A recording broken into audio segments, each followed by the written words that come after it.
Emotions ran high in the first meeting between Canada and the U.S. Both teams have got great players, many of whom are also the league's biggest pests, or lightning rods, if you will. Hayes, which pests will have the biggest impact in the final, Marchand and Hagel or the Tkachuk brothers?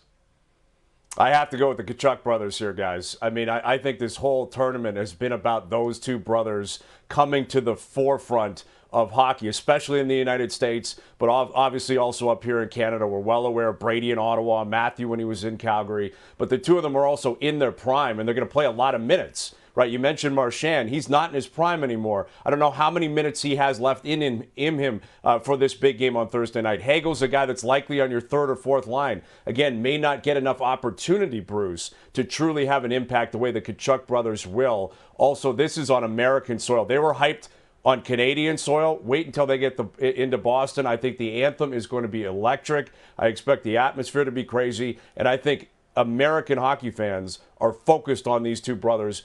I think they know it. I think their dad knows it. He's probably poking at it too. I think the Tkachuk brothers are right at the forefront of this. Well, I certainly believe and agree with you, Bryan. I mean, first of all, the Tkachuk brothers are elite players right now. I mean, Brad Marchand is getting older. I mean, he's 37. Hagel is a good player, but he's not quite up to that level. And the Tkachuk brothers relish this stuff. They want to get in there. The way you don't let it affect you is ignore them.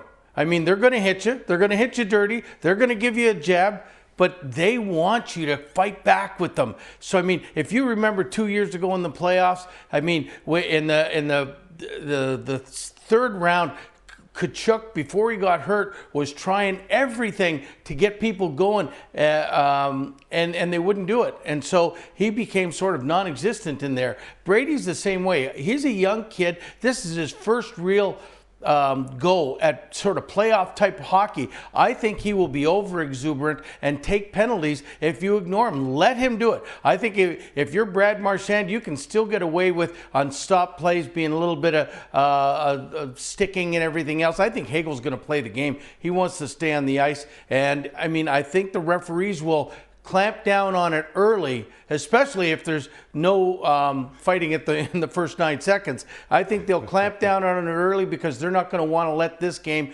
knowing how emotional it's going to be, get out of hand. Bruce, you coached Corey Perry, one of the all-time greats at getting under other teams' skin. If you were behind the bench for this game, how would you make sure your players are impactful without being reckless out there? You know, we always say it, play between the whistles. And I mean, play as hard as you can, but once the whistle stops there, you don't want to be the first guy doing the agitating. So I mean, it's all about playing between the whistles and making them be the retaliatory guys, because if they're going to retaliate, they're going to be the ones getting the penalties. So to me, just play hard. Do what you have to do. If it's a little bit extra and the whistle hasn't gone, that's fine. I don't think the referees want to call a lot of penalties today, but I mean, once the whistle blows, let's make sure that we're focused on what we have to do and not take dumb penalties. Yeah, I'll say one thing here quickly on top of that. If I'm John Cooper, I'm going to Brad Marchand. I'm saying this is your moment. It's in your hometown. It's in Boston. All of Canada has hated you your whole career. Now they're rooting for you. From Vancouver to Montreal and everything in between. Vancouver to St. John's and everything in between. Go get it. But like Bruce said, don't get stupid, but agitate, make an impact. I think Brad Marchand, John Cooper, I wouldn't be shocked if they're having that chat before the game tomorrow night. I think we're all jacked about the way this could play out. Staying out of the penalty box obviously is going to be a key coaching point for both teams headed in. To no one's surprise, the top two teams in power play percentage of the four nations, Canada's first, and the Americans are right behind them.